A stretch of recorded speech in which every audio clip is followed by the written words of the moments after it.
కాళ్లలో నొప్పి, నరాల వాపు వంటి లక్షణాలతో బాధపడుతున్నారా? వెరికోస్ వెయిన్స్ లో అత్యాధునిక చికిత్స Avis vascular centre.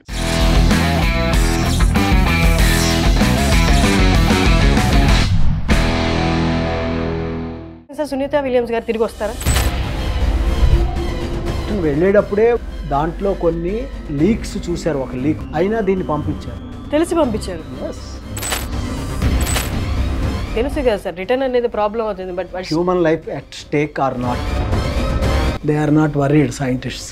Star liner అనేది టెస్లా కంపెనీ వాళ్ళ, ఎలన్ మస్క్ వాళ్ళదు. సో ఇప్పుడైతే ఆమెను క్షేమంగా తీసుకురాగలరు అన్న నమ్మకం ఉందా? కల్పనా చావ్లా అని మన ఇండియన్ యువతి చనిపోయారు. హైదరాబాద్ నగరం అనేది తెలుగు వాళ్ళు మెచ్చుకోదగ్గది. ఎందుకంటే ఇక్కడే ఇండియాలో వాడే ఈ గ్యాస్ బాటిల్స్కి మెటీరియల్ ఇక్కడే తయారవుతుంది. డ్రోన్లు కూడా అదే సంతతికి చెందిన ఇంకో కొత్త బిడ్డ, టెస్ట్ ట్యూబ్ బేబీ లాగా. కొన్నేళ్ళు ఈ స్పేస్ స్టేషన్ ఇక్కడ ఉండి తర్వాత స్పేస్ స్టేషన్ రీప్లేస్ చేసి కొత్త స్పేస్ స్టేషన్ పెట్టడం నాకు మంచి ఐడియాని ఇచ్చారు. కొండను కొట్టి లెవెల్ చేసి ఇల్లు కడుతున్నారు కదా, అలా ఎందుకు పెట్టకూడదని మంచి సలహా ఇచ్చారు మాకు. చాలా బాగుంది. నమస్తే వ్యాస్. సునీత విలియమ్స్ మన భారత సంతతి.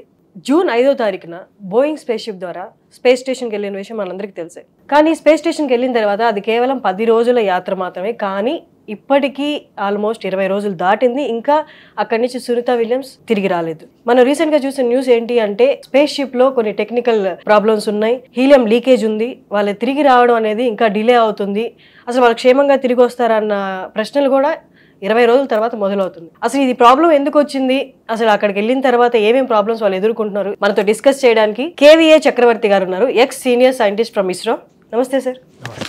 సునీత విలియమ్స్ గారు మన భారత సంతతి వెళ్ళారు, కానీ బోయింగ్ అన్న పేరు వింటేనే చాలా మందికి గుబులు పుడుతుంది అనమాట, because of previous disasters. So delay అయ్యే కొద్దీ జనాల్లో ఇంకా ఉత్కంఠత, బాధ కూడా కొంచెం అని చెప్పొచ్చు, వాళ్ళు క్షేమంగా తిరిగి వస్తారా లేదని. అసలు ఏం జరిగింది సార్? సునీత విలియమ్స్ గారు తిరిగి వస్తారా? స్టార్ లైనర్ బోయింగ్ అనే స్పేస్ క్రాఫ్ట్ ఇంటర్నేషనల్ స్పేస్ స్టేషన్కి వెళ్ళి అక్కడ ఆల్రెడీ ఉన్న సైంటిస్టుల్ని కలిసి ఎక్స్పెరిమెంట్లు చేయడానికి వాళ్ళు వెళ్ళారు. దీనికి ముందు ఎలా వస్తారు ఏమిటి అనేది అని చెప్పే ముందు, ఇది ఎలా వెళ్ళింది, ఎప్పుడు వెళ్ళింది, ఈ ప్రాబ్లమ్స్ ముందు తెలిసినా కూడా ఎందుకు పంపించారు అనేది చెప్తే మీకు అందరికీ విశ్లేషణ బాగుంటుంది. ఇది జూన్ 1న ఇది లాంచ్ చేశారు, స్టార్ లైనర్ బోయింగ్ అనేది. స్టార్ లైనర్ అనేది టెస్లా కంపెనీ వాళ్ళ, ఎలన్ మస్క్ వాళ్ళదు, ప్రైవేట్గా పెట్టిన ఆర్గనైజేషన్. ఈ రాకెట్ లాంచింగ్, శాటిలైట్లు, ఇవన్నీ విహారయాత్ర, అవుటర్ స్పేస్ విహారయాత్ర చేయడానికి, అది మీరు చదివే ఉంటారు, పెట్టారు. ఇది నాసా వాళ్ళు అనేవాళ్ళు, నేషనల్ స్పేస్ అడ్మినిస్ట్రేషన్ వాళ్ళు, అమెరికా వాళ్ళు తయారు చేసిన టెక్నాలజీని ప్రైవేట్కి ఇచ్చారు, ఇవన్నీ వాడుకుని చూడండి అని. దాంతో వీళ్ళు బోయింగ్తో టైఅప్ అయ్యి, బోయింగ్ అనేది ఒక విమానయాన సంస్థ, అందరికీ తెలుసు బోయింగ్ అంటే విమానాలే తెలుసు, వీళ్ళేంటి రాకెట్లు ఏమిటి, space craft, space shuttle, space క్యాప్సూల్ని తీసుకువెళ్ళడం ఏంటి, international space agency, they are the only fabricators of the space capsule as per the design given by the Elon Musk. వాళ్ళు ఇచ్చిన దాని స్టాండర్డ్స్ ప్రకారం అవి చేసి ఇచ్చారన్నమాట. ఇది జూన్ 1న వెళ్ళేటప్పుడే 1 గంట ఆలస్యంగా బయలుదేరింది. అప్పుడే దాంట్లో కొన్ని లీక్స్ చూశారు, ఒక లీక్, స్మాల్ లీక్, అయినా దీన్ని పంపించారు. తెలిసి పంపించారు. ఎస్, ఎందుకు అంటే తర్వాత చివరిలో మీకు చెప్తాను. అక్కడికి స్పేస్ స్టేషన్ చేరుకున్నాక ఇంటర్నేషనల్ స్పేస్ స్టేషన్కి అనుసంధానం చేస్తారు దీన్ని, ఈ క్యాప్సూల్ని. 2 ప్రెషరు బ్యాలెన్స్ అయ్యాక ఆ క్యాప్సూల్ 2 తెరుచుకుని లోపల ఇంటర్నల్గా 2 తెరుచుకుంటాయి. హాఫ్ సర్కిల్ కింద, ఒక హాఫ్ సర్కిల్ పైన ఎలా వెళ్తుంది, ఇది ఇలా తెరుచుకుంటారు, 2 మీట్ అయ్యి. దీంట్లో బోన్లో వాళ్ళు పులి బోన్లు ఉంటాయి చూసారా, 2 దగ్గరికి వెళ్ళాక 2 తెరిస్తే లోపలికి వెళ్తారు, వీళ్ళు అటు ఇటు తిరుగుతారు. అలాగే ఇది కూడా అనమాట. మీరు అడిగారు చాలా మంచి ప్రశ్న, తెలిసినా ఎందుకు పంపించారని. అక్కడికి వెళ్ళాక మొదట నుంచి 1 లీక్ ఉంది, అక్కడికి వెళ్ళాక ఇంకో 4 లీకులు కూడా చూశారు. దీన్ని పులు మన యార్డ్కి వచ్చినప్పుడు డాకింగ్ చేస్తారే, అలాగే దాంతో లాక్ చేస్తారు. దాన్ని డాకింగ్ చేసిన తర్వాత ఇంకొక 4 లీకులు అయ్యాయి. They are not worried scientists. తర్వాత అది కాకుండా థ్రస్టర్స్లో కూడా ప్రెషర్ తగ్గిపోయింది. అక్కడ కొన్ని థ్రస్టర్స్ ఉంటాయన్నమాట, దాన్ని డైరెక్షన్ మెయింటైన్ చేయడానికి, ఫోర్స్ డైరెక్షన్ మెయింటైన్ చేయడానికి థ్రస్టర్స్ ఉంటాయి. మేము కూడా పిఎస్ఎల్వి, జిఎస్ఎల్లో మేము శాటిలైట్ థ్రస్టర్స్ అన్నీ మేము వాడతాం. అయినా సరే వాళ్ళు చేయవలసిన ఎక్స్పెరిమెంట్లు అన్నీ చేసుకుని రెడీగా ఉన్నాయి. వెనక్కి వద్దామంటే ఈ ప్రెషర్ చాలటల్లా, హీలియం లీక్కి అవిను. దాన్నే వాడాలి, అదే గ్యాస్ బాటిల్స్ అదే థ్రస్టర్స్ వాడాలంటే మళ్ళీ వెనక్కి రావడం కష్టమేమో అని చెప్పి ఇన్నాళ్ళు డిలే చేశారు. సార్ కానీ ఇన్ని లీక్లు ఉన్న బీయింగ్ అంటే సునీత విలియమ్స్ అంటే చాలా మందికి ప్రపంచం అంతా తెలుసు. అలాంటి ఆవిడని అంటే ఆవిడ ఒక ట్రెజర్గా చూస్తారు. అలాంటి ఆవిడని ఇలా లీక్ అవుతుందని తెలిసి అందులో ఎక్కించడం, తర్వాత మీరు ఏదైతే చెప్పారో అక్కడికి వెళ్ళిన స్పేస్ షిప్తో డాకింగ్ చేసేటప్పుడు కూడా 4 లీక్లు అన్నారు.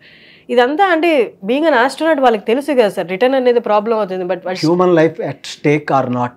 యా, ఎందుకు వెళ్ళారు వీళ్ళు అనే ప్రశ్న మీరే వేసుకోవాలి. ఎందుకని ఇంటర్నేషనల్ స్పేస్ స్టేషన్కి అనుసంధానం అయ్యి వాళ్ళతో కలిసి ఎక్స్పెరిమెంట్ చేస్తున్నారు. ఆల్రెడీ ఇవన్నీ లేకుండానే వాళ్ళు బతుకుతున్నారు కదా. ఇంటర్నేషనల్ స్పేస్ స్టేషన్లో అన్నీ ఉన్నాయి, గాలి అన్ని, ఆహారం అన్నీ ఉన్నాయి, అక్కడ బతుకుతున్నారు కదా. వాళ్ళు ఇవన్నీ రిపేర్లు చేసుకుని రాగలరా రేరా అన్ని స్టడీ చేస్తున్నారు. అందుకని అక్కడ ఉన్నారు. ఇంకో 2 రోజులు డిలే అయినా ఏం పర్వాలేదు, వాళ్ళు క్షేమంగా వచ్చేస్తారు వెనక్కి. మేము అనుకోవడం ఏంటంటే అవి రిపేర్ చేయాలంటే ఎలక్ట్రాన్ బీమ్ వెల్డింగ్ అనే ఒక ఇన్స్ట్రుమెంట్ అది కావాలి. ఉంటే దాన్ని సరిచేసి అన్ని రీఫిల్ చేసుకుని రావచ్చు, provided that raw material is available there. ISSలో అక్కడ ఉండొచ్చు అనుకుంటున్నాను నేను. ఉంటే రిపేర్ చేసుకుని వెనక్కి రావచ్చు. కానీ ఈబీ మెషిన్ అవి ఉన్నాయా లేదా మనకు తెలీదు. ఇవన్నీ ఎవరు సైంటిఫిక్ డేటా ఎవరు చెప్పరు, ఎక్కడ లీక్ చేయరు, ఏ కంట్రీ కూడా లీక్ చేయదు. సో ఇప్పుడు ఏం చేస్తారు అంటే మామూలుగా ఇప్పుడు మేమైనా స్పేస్ స్టేషన్, మా స్పేస్ స్టేషన్ అంటే ఐ మీన్ గ్రౌండ్ స్టేషన్ షార్లో కానీ ఎక్కడైనా మేము మోటార్లు అన్నీ రెడీ చేసి పెట్టుకుంటాం. రాకెట్ వదలడానికి కూడా రెడీగా ఉంటాయి. అవన్నీ ఎప్పుడైతే రిపేర్ వచ్చిందో అప్పుడు వాళ్ళు అవన్నీ ఈ స్టార్ లైనర్ వాడు ఇంకొక రాకెట్ని ఇంకొక స్పేస్ షటిల్ పంపించడానికి, క్యాప్సూల్ పంపించడానికి రెడీగా ఉన్నారేమో అని అనుమానం. మనకి చెప్పట్లేదు. సడన్గా రేపో ఎల్లుండో 3 రోజుల్లో ఇంకొక రాకెట్ లాంచ్ చేసి అక్కడికి పంపించి దాన్ని దీంట్లో పంపిస్తారు. ఎలా అంటే రోడ్డు మీద మీరు కారు వెళ్తోంది, యాజ్ పర్ ఇప్పుడు ఊబర్ కానీ ఓలాల్లోనూ ఏదైనా పోతే ఫోన్ చేస్తే, అమెరికాలో ఉంది మరి ఇక్కడ ఉందో లేదో నాకు తెలియదు, వెంటనే ఇంకో కారు వచ్చి పికప్ చేసుకుంటుంది, దాన్ని వాళ్ళే తీసుకెళ్ళి రిపేర్ చేసుకుంటారు. It is there in US. Many viewers may be knowing about this. అలాగే దీన్ని తీసుకెళ్ళిస్తే ఇది కొత్త రకమైన అద్భుతమైన ప్రక్రియ అని ఇంటర్నేషనల్ స్పేస్ సైంటిస్టులు కానీ నేను చెప్పగలను. ఇదే కానీ జరిగితే రాబోయే 2-3 రోజుల్లో పెట్టి వాళ్ళని క్షేమంగా దీంట్లో పెట్టి ఆ పాత దాన్ని అలాగే అట్టి పెడతారు. ఈ కొత్తది తీసుకెళ్తున్నప్పుడు దానికి కావాల్సిన సామాగ్రి అన్ని తీసుకెళ్తున్నారేమో. ఇక్కడ ఫాల్ట్ చూసినప్పుడు దాన్ని ఫిక్స్ చేయకుండా ఇంకో క్యాప్సూల్ పంపించడం అనేది డబుల్ ఖర్చు కదా సార్. ఫాల్ట్ ఫిక్స్ చేయడం అంటే మీకు చెప్పాను ఆల్రెడీ. మొదట 1 లీక్ చూసారు, అక్కడికి వెళ్ళాక 4, మొత్తం 5 లీక్లు. అది కాకుండా 4-5 థ్రస్టర్స్లో కూడా ప్రెషర్ తగ్గిపోయింది. థ్రస్టర్ అంటే ఏంటి సార్ అసలు, దేనికి యూజ్ చేస్తారు? థ్రస్టర్ అంటే బై ఇంగ్లీష్ మీనింగ్ ఫోర్స్ని డైరెక్ట్ చేయడానికి అనమాట. ఇప్పుడు మేము కూడా శాటిలైట్లో వాడతాము. శాటిలైట్ అలా దిగుతూ ఉంటే డ్రాగ్ అవుతూ ఉంటే థ్రస్టర్స్ ఉపయోగించి దాన్ని మళ్ళీ ఒక ఆర్బిట్లో పలానా చోట ఉండాలని ఉంటుంది శాటిలైట్. అప్పుడు మన ఇండియా అంతా మనకి శాటిలైట్ ప్రోగ్రామ్ ఇస్తుంది, కన్యాకుమారి నుంచి కాశ్మీర్ వరకు, బియాండ్ సర్టన్ రీజన్ ఆల్సో. అదంతా రావడానికి దాన్ని కరెక్ట్ చేస్తాం. ఇండియా మన హసన్లోను అక్కడ కూర్చుని కంట్రోల్ చేస్తాం అనమాట. అలాగా థ్రస్టర్స్ ఉపయోగపడతాయి. థ్రస్టర్స్లో కూడా ఫ్యూయల్ ఉంటుంది. ఆ థ్రస్టర్స్ ఉపయోగం ఏంటి, ఆ థ్రస్టర్స్ సరిగ్గా ఉండకపోతే మీకు కొన్ని మెజర్మెంట్స్ అన్నీ తప్పు వచ్చేస్తాయి. టెంపరేచర్ కంట్రోలరు, ప్రెషర్ కంట్రోలర్, ఇవన్నీ తేడా వస్తుంది. సో ఇప్పుడైతే ఆవిడ క్షేమంగా తీసుకురాగలరు అన్న నమ్మకం ఉందా సార్? ఉందండి. అదే స్పేస్ క్రాఫ్ట్ వెనక్కి రాకపోవచ్చు, కొత్తది పంపించి ఆవిడని అక్కడ ఇంకో కారులో, పాడైపోయిన కారులోంచి మనుషుల్ని ఇంకో మంచి కారులోకి కూర్చోబెట్టి తీసుకొచ్చినట్టుగా తీసుకొస్తారని మా సైంటిస్టుల అభిప్రాయం. ఒకళ్ళు ఇదివరకు వెళ్ళారు, వెనక్కి వచ్చారు. మీకు కొలంబియా గురించి కొన్ని విశేషాలు చెప్పాలండి. ముందు స్పేస్ క్రాఫ్ట్, స్పేస్ షటిల్ అవి జరిగాయి కదా, చూడండి. అప్పుడు కల్పనా చావ్లా అని మన ఇండియన్ యువతి చనిపోయారు. అది కూడా చూడండి, నాకు తెలిసి 27 స్పేస్ షటిల్ 27 సర్కిల్స్ చేసి వెళ్ళి రాచి అన్ని తర్వాత 27వదిలో కల్పనా చావ్లా వెళ్ళారు. అన్ఫార్చునేట్లీ అది ఫెయిల్ అయ్యి రీఎంట్రీ పొజిషన్లో భూమికి వచ్చే మార్గంలో ఆర్బిట్లోకి వచ్చేటప్పుడు ఇదయ్యి రిటర్న్ లో అవును అందరికీ తెలిసింది సార్, ఇది రిటర్న్ లో వస్తున్నప్పుడు ప్రమాదం జరిగింది అని ఇది అందరికీ గుర్తుంది. తర్వాత లీక్ చేశారు. అదేంటంటే స్పేస్ షటిల్ కి టైల్స్ ఉంటాయి, మన బాత్రూమ్ టైల్స్ ఎలా ఉంటాయో కార్బన్ ఫైబర్ ఇది హీట్ రెసిస్టెంట్ టైల్స్ పెడతారు. లోపల హీట్ రెసిస్టెన్స్ ఎలా ఉంటుంది, దానిపైన ఫోమ్ ఉంటుంది, ఫోమ్ అనమాట. ఈ థర్మల్ షాక్స్ని అవన్నీ థర్మల్ అట్మాస్ఫియర్ లోపలికి వెళ్ళకుండా ఆపుతుంది. లేయర్ వైజ్గా ఒకటి ఫోము, టైల్స్ అండ్ ఒక స్టీల్ స్ట్రక్చర్ ఉంటుంది, special super Alai structure. So వాళ్ళు వెళుతున్నప్పుడే మీరు ఆశ్చర్యపోతారు. ఒక పేషెంట్కి దూది అది చెవి నొప్పి వస్తే హాస్పిటల్ నుంచి వచ్చి డిశ్చార్జ్ అయిపోయి పెట్టారనుకోండి, అనుకోకుండా చెవిలోకి డస్ట్ వెళ్ళకుండా సౌండ్స్ వెళ్ళకుండా ఉండాలంటే దూది పెడతారు. ఆ కారు ఎక్కినప్పుడు దూది పడిపోయింది అనుకోండి, ఏమవుతుంది, కారులో ఏసీ ఉంటే ఏసీ వెళ్ళిపోతే చెవి ఎఫెక్ట్ అవుతుంది కొంతమందికి. అలాగే ఈ ఫోమ్ అనేది ఉంటుంది, ఒక ఫోమ్ థర్మల్ ఫోమ్ అనమాట, టెంపరేచర్ రెసిస్టెంట్ ఫోమ్ ఉంటుంది. ఇక్కడ ఫర్నేసుల్లో కూడా వాడతారు, దానికన్నా ఇంకా బెటర్ క్వాలిటీస్ ఉంటాయి. అది కొంత ముక్క పడిపోయింది, అది పడిపోయినా పంపించారు. అది చిన్నదే కదా, ఫోమే కదా, ఇంకా కొంచెం ఉంది కదా అనుకున్నారు. కానీ ఆ ఫోము అదేమైంది, కొంచెం కొంచెం పడి అవుటర్ అట్మాస్ఫియర్తో రియాక్ట్ అయ్యి స్లోగా వెళ్ళి టైల్స్కి జాయింట్ ఉంటుంది చూసారా, అక్కడ లీక్ పడింది. మీ బాత్రూమ్ టైల్స్కి వైట్ సిమెంట్ పెడతారే, అలాగే ఒకటి ఉంటుంది అన్నమాట. అది లీక్ అయ్యి దాంట్లోంచి రీఎంట్రీ ఫేజ్లో, అక్కడికి వెళ్ళినప్పుడు తిరిగినప్పుడు బాగానే ఉన్నారు వాళ్ళు, రీఎంట్రీ ఫేజ్లోనూ రియాక్షన్ ఎక్కువయ్యి చాలా హై టెంపరేచర్స్ వస్తాయి. 4000, 3000 చిల్లర, 4000 టెంపరేచర్ వచ్చేస్తుంది. 4000 చిల్లర, 3000 నుంచి 4000 వరకు టెంపరేచర్ అంతా రెసిస్ట్ చేసుకుంటాం. టైల్స్లోంచి ఆ టెంపరేచర్ వెళ్ళిపోయి స్టీల్ కూడా క్రాక్ అయిపోయి, ఫ్లోరిడా నుంచి లాంచ్ అయింది అది. టెక్సస్ స్టేట్లోకి ఎంట్రీ అవుతూ ఉంటే భూమికి పైన ఉన్నప్పుడు అది బ్లాస్ట్ అయిపోయింది. 80 పార్ట్ల కింద అది పడి మొక్కలై కింద పడింది. దాంట్లో అన్ఫార్చునేట్లీ మన ఇండియన్ యువతి, భారత సంతతికి చెందిన కల్పనా చావ్లా అనే ఆవిడ ఉన్నారు. ముందుగా అనుకున్నదంటే ఏదైతే ఉందో ఓన్లీ 10 days అక్కడ ఉండి వాళ్ళ పరిశోధనలు ఏదో చేసుకొని తిరిగి రావాలని, కానీ ఆల్మోస్ట్ 20 days దాటేసింది కదా సార్. దీనికి అంటే ఈ ఎక్స్టెండ్ అయిన డేస్కి ఆ స్పేస్ షిప్లో ఫ్యూయల్ కానీ లేకపోతే మిగతా వసతులు ఏమైనా అవి ఉండుంటాయా?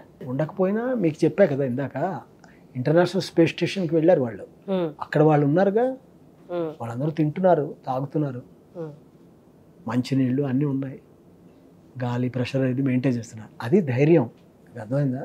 సైంటిస్టులకి ధైర్యం ఏంటంటే ఆమె అక్కడ ఉన్నా సరే సేఫ్గానే ఉంది. 10 రోజులు. స్పేస్ స్టేషన్లో ఎంతమంది ఉండొచ్చు సార్ అసలు, ఎప్పటి నుంచి ఉంటారు అసలు? రకరకాల, it depends on the space area and capability, వసతులు ఎన్ని ఉన్నాయి అన్నీ కూడా ఉంటాయి.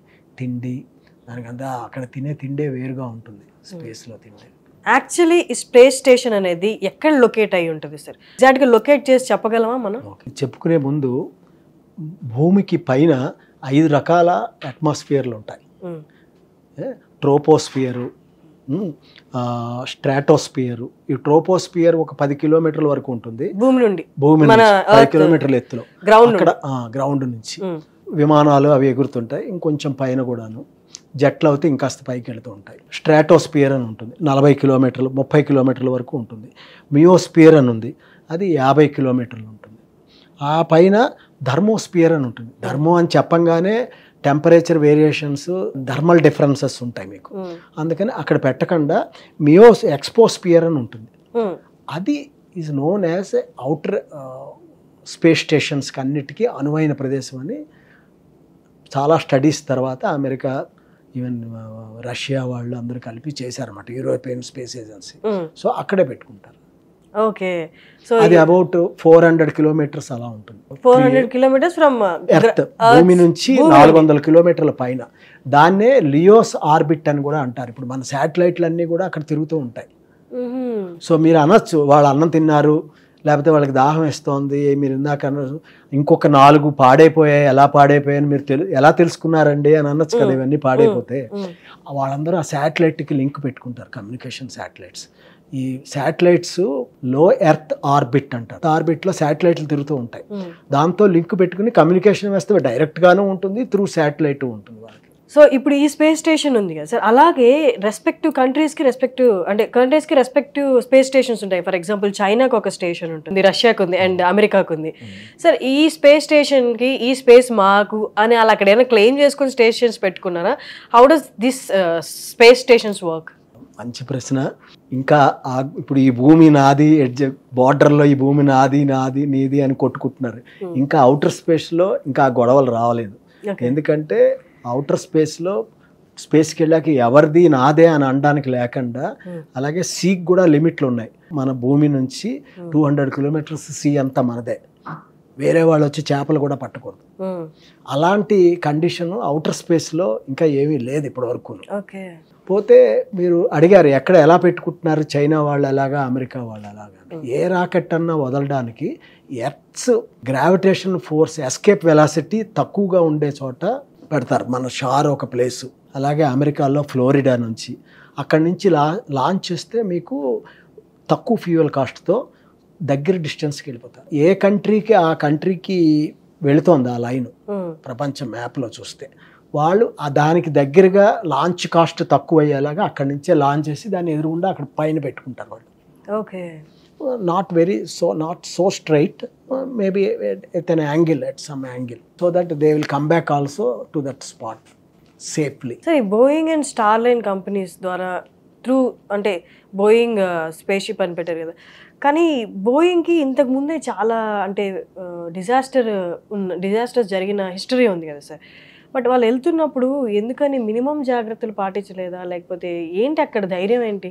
స్పేస్ వర్క్లో ఎప్పుడు కూడా disaster is a disaster, as you said the English name.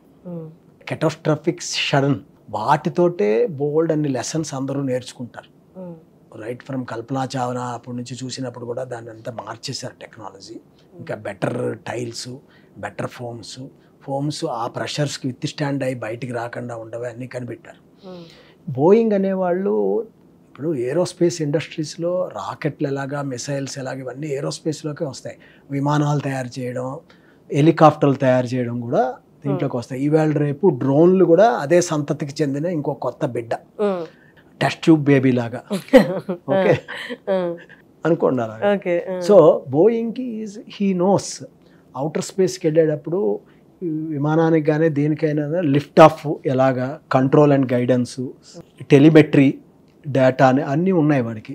Fabrication facilities అక్కడ ఎలా ఉన్నాయో మాకు దగ్గర కూడా ఉంటాయి, కొన్ని ఎడిషనల్గా మాకు ఉంటాయిలేండి. సో ఆ ఫెసిలిటీస్ని ఉపయోగించుకుని మేబీ కాస్ట్ ఎఫెక్టివ్ ఏమో బోయింగ్ దగ్గర చేస్తే. వీళ్ళు విలియమ్స్ వెళ్ళింది కదా ఆవిడ, అందుకని తయారు చేసి ఉంటారు. వాళ్ళ ఫెసిలిటీస్ వాడుకున్నారు. It's good. వాళ్ళు శాటిలైట్ ద్వారా మనకి అక్కడ ఫాల్ట్ ఎంతో చెప్పారు, 4 లీకేజ్ ఉన్నాయని చెప్పారు. ఇప్పుడున్న టెక్నాలజీతో ఎర్త్ స్టేషన్ నుండి ఈ గైడెన్స్ తోటి అక్కడ ఆ రిపేర్ ఏదైతే ఉందో అది చేయలేరా సార్? 2 ఉన్నాయండి, ఒకటి సాఫ్ట్వేర్, ఒకటి హార్డ్వేర్. సాఫ్ట్వేర్ ఉందంటే మీరు మా చంద్రయానికి చూసారనుకోండి, మేము ఇక్కడ కూర్చుని ఆర్టిఫిషియల్ ఇంటెలిజెన్స్తో అంతా ప్రోగ్రామ్ చేసి ల్యాండింగ్ని కంట్రోల్ చేసాం. That is software. హార్డ్వేర్ అనేది it's like A petrol tank. మీరు స్కూటర్ మీద వెళ్తున్నారు, లీక్ అవుతూ ఉండి మొత్తం పెట్రోల్ అయితే అది ఆగిపోతుంది. లీక్ ఉంది కదా అని వెంటనే హార్డ్వేర్ మెటీరియల్స్ రిపేర్ చేయాలంటే you have to weld it, right? Welding అనేది చేయాలి. పెట్రోల్ ట్యాంక్లో ఉండగా మీరు వెల్డింగ్ చేస్తారా, అది పేలిపోతుంది అది. సో ఇవన్నీ ప్రాక్టికల్ సాధక బాధకాలు. కొత్తవి తీసుకెళ్ళి అక్కడ పెట్టి దాన్ని వెనక్కి తీసుకొచ్చి రిపేర్ చేసి మళ్ళీ వాడుకుంటారు. లేదా రిపేర్ కాస్ట్ ఎక్కువ అవుతుంటే కొత్తదే తీసి పెట్టేద్దాం అని అనుకోవచ్చు. పాత రోజులు వెళ్ళిపోయాయి. ఇప్పుడు స్టేషన్ అక్కడ ఒకటి ఉంది కాబట్టి, suppose imagine there is a space station, they would have been, I mean I can't expect anything what kind of catastrophe can take place. Space station అనేది కాన్స్టెంటా సార్, లేకపోతే అది కూడా అంటే కొన్నేళ్ళు ఈ స్పేస్ స్టేషన్ ఇక్కడ ఉండి తర్వాత స్పేస్ స్టేషన్ రీప్లేస్ చేసి కొత్త స్పేస్ స్టేషన్ పెట్టడం అలా ఏమన్నా? అంటే నార్మల్గా స్పేస్ స్టేషన్ అంటే కాన్స్టెంట్ థింగ్ సర్ఫేస్ మీద ఉంటుంది అని అనుకుంటారు. అంటే అది సర్ఫేస్ మీద ఉంటుందా, లేకపోతే is it in the air? Outer space there is no land or anything. Asteroid మీద ఏమన్నా ఉందా, కూర్చోబెట్టారా? అదేం కాదు. యాస్ట్రాయిడ్ ఉన్నా అది తిరిగేస్తూ ఉంటుంది. అలాంటి ఈజ్ ఎ గుడ్, మాకు మంచి ఐడియాని ఇచ్చారు మీరు. ఒక మంచి యాస్ట్రాయిడ్ని పట్టేసుకుని దాని మీద దీన్ని లెవెల్ చేసేసి, ఇల్లు కట్టుకున్న కొండను కొట్టి లెవెల్ చేసి ఇల్లు కడుతున్నారు కదా, అలా ఎందుకు పెట్టకూడదని మంచి సలహా ఇచ్చారు మాకు. చాలా బాగుంది. మా సైంటిస్టులు వింటే తీసుకోవచ్చు, అలా భూమి మీద ఉన్నట్టుగా ఉంటుంది అనుకోవచ్చు. Okay, that's one good idea. But actually ఏంటంటే it doesn't require any basement support. Only thing అక్కడికి వెళ్ళాక ఉండడానికి మీరు అన్నారు చూసారా, గ్యాస్ బాటిల్స్ థ్రస్టర్స్ తోటి దాన్ని కంట్రోల్ చేస్తూ ఉంటారు. దానికి కావాల్సిన ఫ్యూయల్ రీఫ్యూలింగ్ చేస్తూ ఉంటారు అన్నమాట. ఇట్ ఈస్ లైక్, మీకు ఇంకా బాగా ఎక్స్ప్లెయిన్ చేయాలంటే, ఒక స్కూటర్ ఉంది, స్టాండ్ స్టిల్ పొజిషన్లో ఉండగా స్టార్ట్ చేస్తారు. మీరు అది వదిలేస్తే అంటే ఎంతో కొంత టైంకి ఒకసారి ఆగిపోతుంది. ఆగిపోయే ముందు మీరు యాక్సిలరేటర్తో ఇలా ఇలా అంటారు. It's nothing but you are pumping some more fuel in to the engine for carbonisation to take place, right? Fuel burning అయ్యి శక్తినిచ్చి మళ్ళీ నడుస్తుంది. అలాగే అక్కడ కూడా దాని ఎక్విప్మెంట్లు అన్నీ ఉన్నాయి. వాళ్ళు దాన్ని ప్రెషర్ని మెయింటైన్ చేస్తారు, పొజిషన్ని మెయింటైన్ చేసుకుంటూ ఉంటారు. ఇది ఒక space ship, same space ship అవన్నీ తీసుకెళ్తారు. తర్వాత దీనికి మీకు సపోర్టింగ్గా చెప్పాలి అంటే, అప్పుడప్పుడు ఇంటర్నేషనల్ స్పేస్ షిప్కి సరుకులన్నీ తీసుకెళ్ళి అక్కడ వదులుతారు అన్నమాట. మీ ఇంట్లో సరుకులు ఒక 4 రోజులు అయిపోగానే 1st తారీఖు జీతం రాగానే వెళ్ళి కొనుక్కులు తెచ్చుకుని అని పెట్టుకుంటే భార్యకి ఇస్తే కదా తను వండి పెడతాను. అలాగే అప్పుడప్పుడు వెళ్ళి దాన్ని సపోర్ట్ చేస్తారు. ఫ్యూయల్ అండ్ మిగతా నెసెసిటీస్ అన్ని నెసెసిటీస్, లేకపోతే ఎలా బతుకుతారు? సంవత్సరాలు బతుకు తినాలి. ఏదైతే ఫాల్ట్స్ ఏవైతే కనిపించాయో బోయింగ్ స్పేస్ షిప్ లో, దానిది ఓన్లీ లీకేజ్ అనే మనకు తెలుస్తుంది. ఆ లీకేజ్ కాజ్ అలా ఎందుకు అయింది, అలా అవ్వబోతుంటాయి, తరచూ అవుతాయా, దానికి రెక్టిఫైయింగ్ అనేది, పర్మనెంట్ సొల్యూషన్స్ అనేవి చేసిన తర్వాత కానీ చేయబోయే ముందు కానీ వాళ్ళు పబ్లిక్గా కంట్రీస్కి అనౌన్స్ చేస్తారా? ఎందుకంటే world is worried about Sunita Williams now. ఇక్కడ చూడండి, ఇప్పుడు మీకు గ్యాస్ లీక్ అయింది చెప్తున్నాం ఏమండి. లీక్ మనం చూసాం కదా, హీలియం గ్యాస్ అది. ఓకే అండి, అది ప్రెషర్ ఎంత ఇస్తుంది? 102, 103 km/s అంత ప్రెషర్ ఇస్తుంది, ఫోర్స్ వెళ్ళడానికి. ఇండియాలో మేము హైదరాబాద్ నగరం అనేది తెలుగు వాళ్ళు మెచ్చుకోదగ్గది. ఎందుకంటే ఇక్కడే ఇండియాలో వాడే ఈ గ్యాస్ బాటిల్స్కి మెటీరియల్ ఇక్కడే తయారవుతుంది. మిధాని అనే సంస్థ ఇది తయారు చేస్తుంది. టైటానియం TA6Al4V అనే మెటీరియల్ ఇక్కడే తయారు చేస్తారు. ఇక్కడే కొన్ని ఏజెన్సీస్ ఉన్నాయి. అది పూనాలో దాన్ని రోలింగ్ చేసి బాటిల్ చేసి వెల్డింగ్ చేసేవాళ్ళు ఇక్కడ కూడా ఉన్నారు, ఎలక్ట్రాన్ బీమ్ వెల్డింగ్.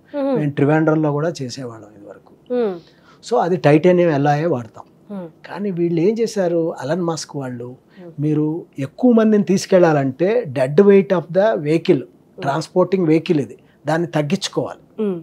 అందుకే కదా మారుతి కారు వాళ్ళందరూ ఫైబర్ కాంపోనెంట్స్, ప్లాస్టిక్ కాంపోనెంట్స్ అన్ని పెట్టారు. మొదట్లో మొత్తం రేకులు వచ్చేవి, స్టీల్ అవన్నీ తీశారు. ఇప్పుడు తీసి చాలా పార్ట్లు మార్చారు, ప్లాస్టిక్ పార్ట్లు, ఫైబర్, ABS ప్లాస్టిక్ పార్ట్లు అవన్నీ వచ్చాయి కారులో ఇన్సైడ్ అవన్నీ కదా. అలాగే రాకెట్లో కూడా వీళ్ళు ఏం చేశారు, ఈ గ్యాస్ బాటిల్స్కి టైటానియం అనేది ఒక చిన్న థిన్గా చేసేసారు. మేము నుంచి కొంత వాడేవాళ్ళం, 6 mm, 5 mm, 4 mm అనుకోండి. దాన్ని వాళ్ళు 1 mm చేసేసి 25% తగ్గించి పైన కార్బన్ ఫైబర్ వాడారు.